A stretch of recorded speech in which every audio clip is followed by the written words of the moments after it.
They still leave the place a mess. They still have homeless people everywhere. It's still a disaster. It's still a woke show of virtue signaling at every level of the government. Still. Like, no course correction at all. They're going further and further into la-la land.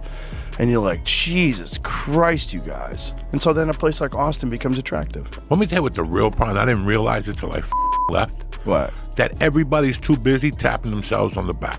There's a lot of that. When the fires happened, those 3 women or whatever the chief and whatever, I'm looking at them and I'm like, look at them.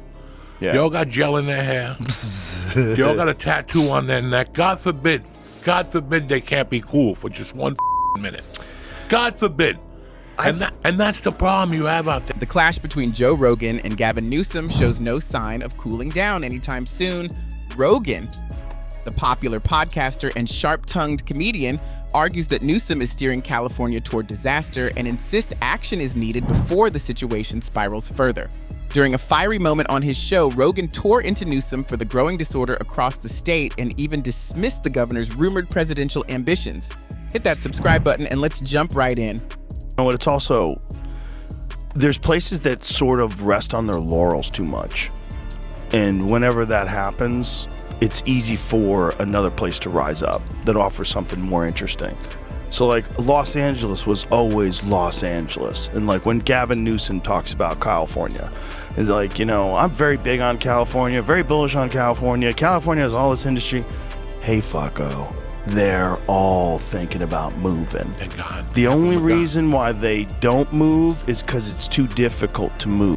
Rogan's criticism carries weight. The exodus from California, made up of both families and major companies, can't simply be brushed aside. What was once proudly called the Golden State has now become a place many are eager to leave behind. Rising crime rates, splashed across headlines with stories of violent incidents, homelessness, and smash-and-grab thefts, have left entire neighborhoods uneasy.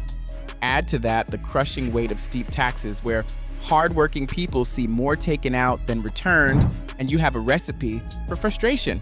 The situation grows worse when entrepreneurs run headfirst into California's infamous bureaucracy, a maze of endless regulations, paperwork, and government interference that often smothers ideas before they can take flight. It's little surprise that so many are choosing fresh starts in places like Florida, Nevada, or Texas. What we're seeing in California is not just a regional problem, it's a powerful reminder of what happens when leadership falters and the signs go ignored. It was like every business could instantly pull up roots and replace everything and have everything running in a week at the other place. They'd all be gone. They'd all be gone. It's too expensive. It's too expensive to leave versus what you would save and the regulations that you wouldn't have to go through and all the bullshit with all the permits and all the. What California does is over-regulate everything. They get as much government involved as possible. They suck as much tax money out of you as possible. For Rogan, the only real choice was to pack up and leave the state he once called home. And he wasn't the only one. Pointing to an atmosphere hostile to both economic growth and personal freedom, figures like Ben Shapiro and the entire Daily Wire team also relocated. But it's not just high-profile names making their exit. California's broken system is dragging down even Hollywood, the very industry that put the state on the global map. Filmmakers who once swore loyalty to Los Angeles now prefer setting up in Georgia, Texas, or even outside the country. The reasons are clear: lighter taxes, safer streets, and far fewer bureaucratic roadblocks to creativity. When the heart of the world's entertainment hub starts to bleed its own lifeblood, it's hard to ignore the depth of the decay.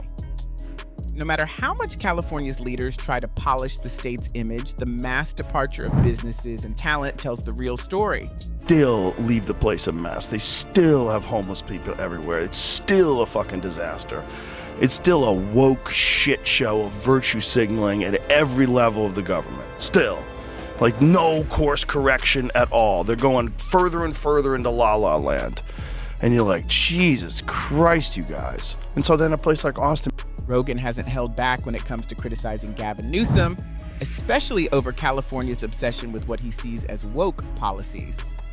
A few years back, the state passed a bizarre law requiring department stores with more than 500 employees to set up gender-neutral toy aisles, and that was only the start.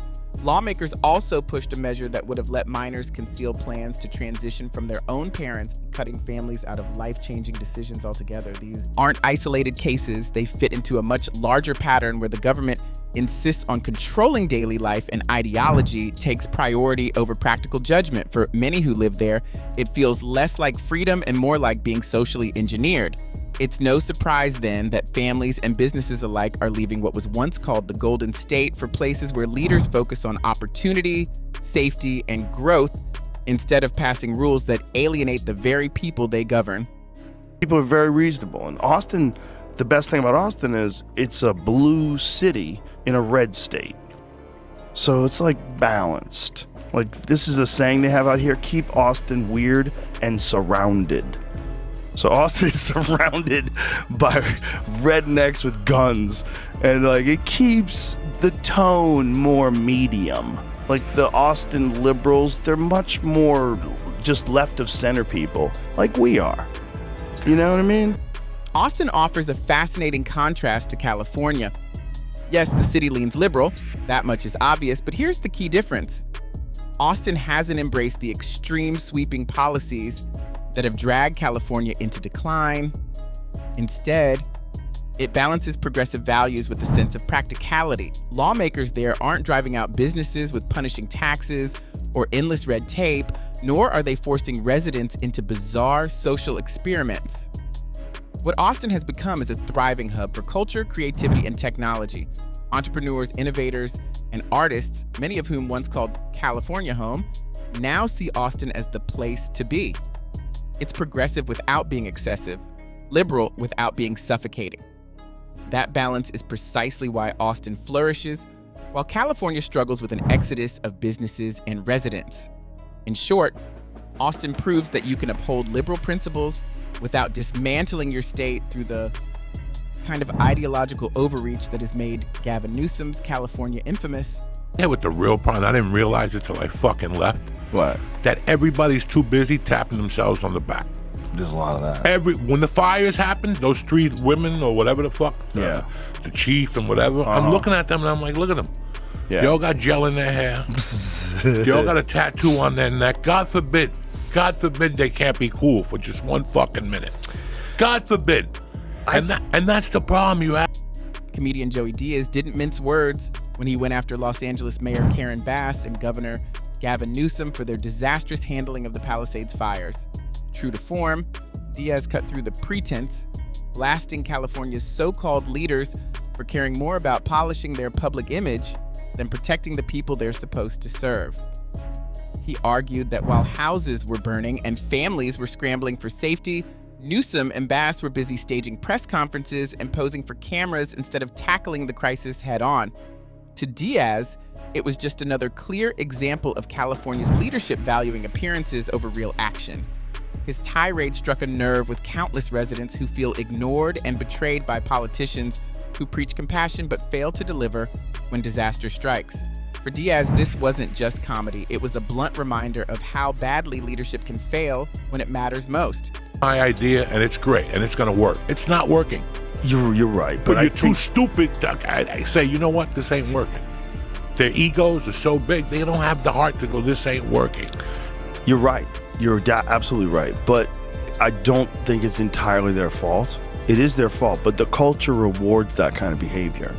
This is the problem with having protected classes of people, whether it's gay, lesbian, whatever it is, whether it's your nationality. If you have a protected class of people where you're not allowed to criticize the protected class of people, then they become, Vivek Ramaswamy talked about this in a very interesting way. He's like, it's the tyranny of the underprivileged, or is that what he called it? The tyranny of the marginalized.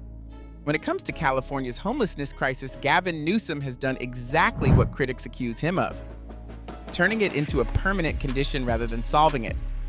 Instead of confronting the policies driving people onto the streets, any serious criticism gets silenced. The root causes are brushed aside while the state embraces a culture of entitlement over accountability. In this system, avoiding responsibility is met with an endless stream of taxpayer-funded programs. The result? Homelessness has exploded, spilling into public parks, sidewalks, and underpasses. By sending the message that if you lose everything, the state will simply cover the cost, leaders have stripped away the incentive for people to safeguard their money or make sound choices. What should have been a compassionate call to help those in need has morphed into a cycle of dependency. And now, Californians are the ones footing the bill for Newsom's disastrous social experiment. The idea is that this group of people, whether they're trans people or gay people, they get above everything. Everything you do is amazing. Oh my God, you're so fabulous.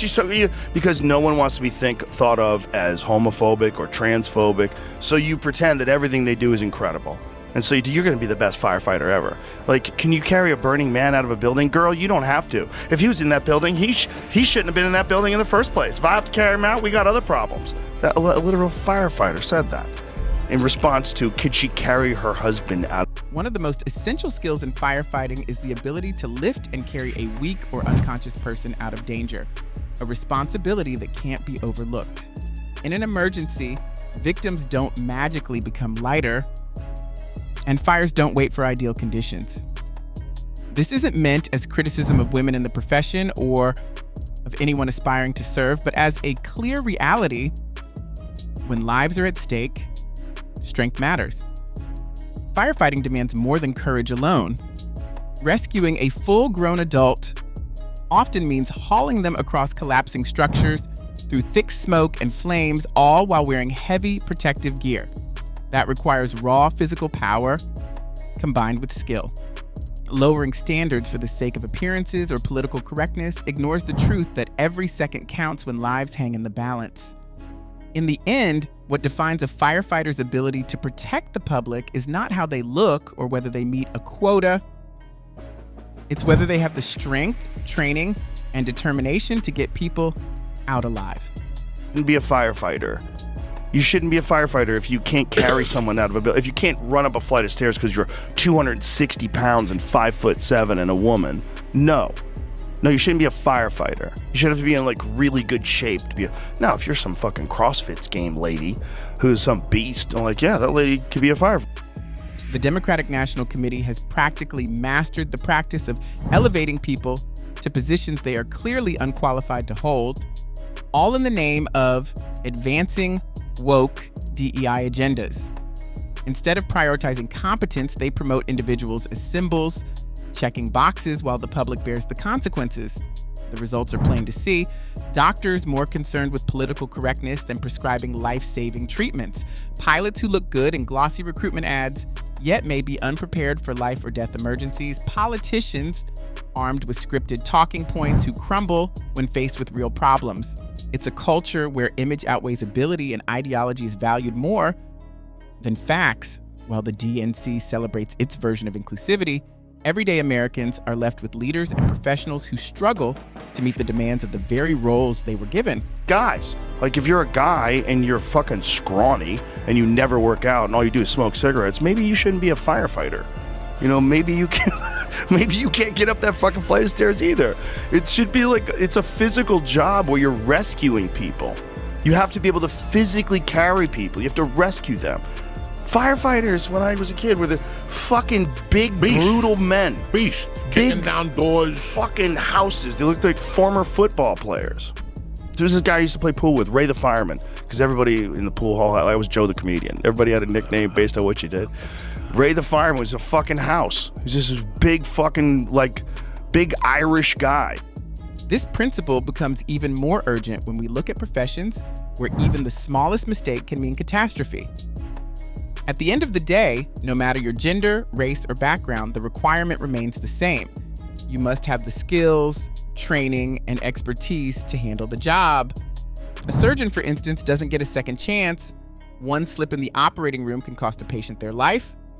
The same is true for airline pilots. Imagine being on a plane when an engine fails mid-air. The last thing anyone wants is a pilot chosen for political reasons rather than ability. In those moments, only the most composed and competent professionals should be at the controls.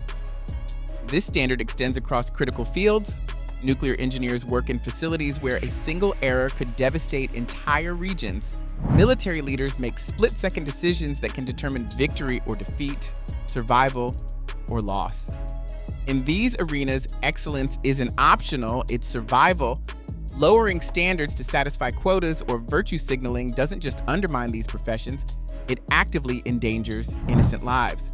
Real professionals who dedicate years to mastering their craft deserve to know that merit and ability, not politics, set the bar. California under Gavin Newsom shows exactly what happens when ideology is placed above competence. Instead of solving problems, the state is overwhelmed by skyrocketing homelessness, crippling bureaucracy, and businesses fleeing in record numbers. Leaders put energy into appearances and political messaging while communities struggle with crime, poverty, and decay. The same entitlement culture that rewards dependence over accountability has spread into policymaking, and the results are disastrous. California is no longer just a state in crisis, it's a warning for the entire nation. America cannot afford to repeat its failures. We need leaders and professionals chosen for their vision, skill, and integrity, not for their ability to check a box. That wraps up today's video. If you enjoyed this discussion, don't forget to tap the like button and subscribe for more content just like this.